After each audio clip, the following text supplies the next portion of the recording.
dari kelas BUTPU 1. Di sini saya ingin mewawancarai narasumber saya yang bernama Fahri. Apa jenis usaha yang Anda jalankan dan mengapa memilih bidang tersebut?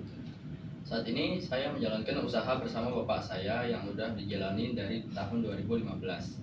Usaha yang dijalanin ini di bidang servis alat elektronik, tapi saya baru bekerja sama ikut servis ini pas kelas 4 SD.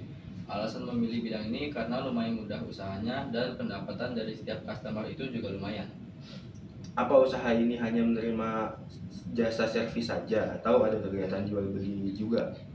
Nah, kebetulan usaha kita ini bukan cuma sekedar servis aja, tapi kita juga menerima jual beli barang second, mulai dari AC, TV, kulkas, mesin cuci, sampai pompa air. Jenis barang elektronik apa saja yang biasanya diservis di tempat Anda? Jenis barang yang paling sering kita servis itu ada AC. Biasanya kita paling sering nyuci AC. Terus yang paling sering lainnya itu ada kipas angin sama mesin cuci. Apa Anda bekerja sendiri atau memiliki tim di dalam usaha Anda ini? Saat ini kita belum punya tim, tapi kita punya beberapa partner kerja dari banyak toko. Jadi job dan penghasilan kita ini bisa datang dari partner toko lain. Berapa pendapatan biasanya Anda dari usaha yang Anda jalankan ini?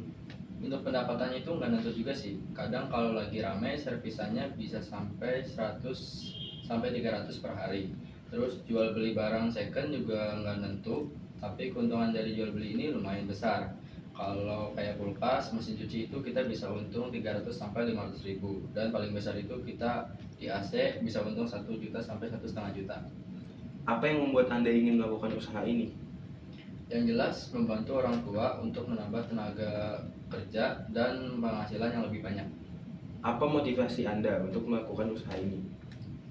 Motivasi bagi saya untuk membantu orang tua terus agar mandiri dan tidak kaget ketika nanti sudah berada di dunia kerja.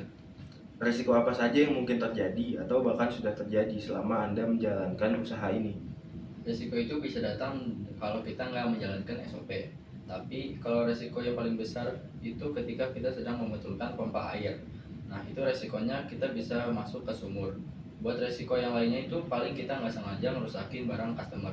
Apa pernah ada pelanggan yang tidak puas dengan hasil kerja Anda? Pasti ada, tapi jarang banget. Sampai saat ini paling cuma 2 sampai 3 customer aja. Dan itu juga ada alasan tertentu dari customernya. Bisa jadi mereka nggak cocok sama harga kita dan beralih ke toko lain. Bagaimana Anda menangani dan menanggapi keluhan atau masukan dari pelanggan Anda? Keluhan itu kan bisa datang dari problem barang yang sudah kita servis. Tapi setiap kita servis itu pasti kita kasih garansi 1 sampai 2 bulan. Maka kita akan membetulkan barang yang sudah mereka keluhkan. Kalau untuk masukan, kita menerima dengan senang hati atas masukan customer. Apa harapan Anda untuk usaha Anda ini ke depannya? Harapan kita semoga bisnis usaha ini bisa berkembang lebih baik, penghasilannya lebih besar, mencapai finansial yang baik, membuka lapangan pekerjaan dan membuka dampak yang positif bagi customer. Apa saran Anda bagi orang-orang yang ingin memulai usaha khususnya dalam bidang yang sama seperti Anda? Yang pertama, cari ide usahanya yang relevan dan berpotensi buat kedepannya. Terus melakukan riset harga pasar, menyiapkan modal usaha, dan mengelola keuangan dengan baik. Baik, terima kasih sudah menjadi narasumber dalam wawancara saya ini. Sama-sama. Sekian wawancara saya, terima kasih.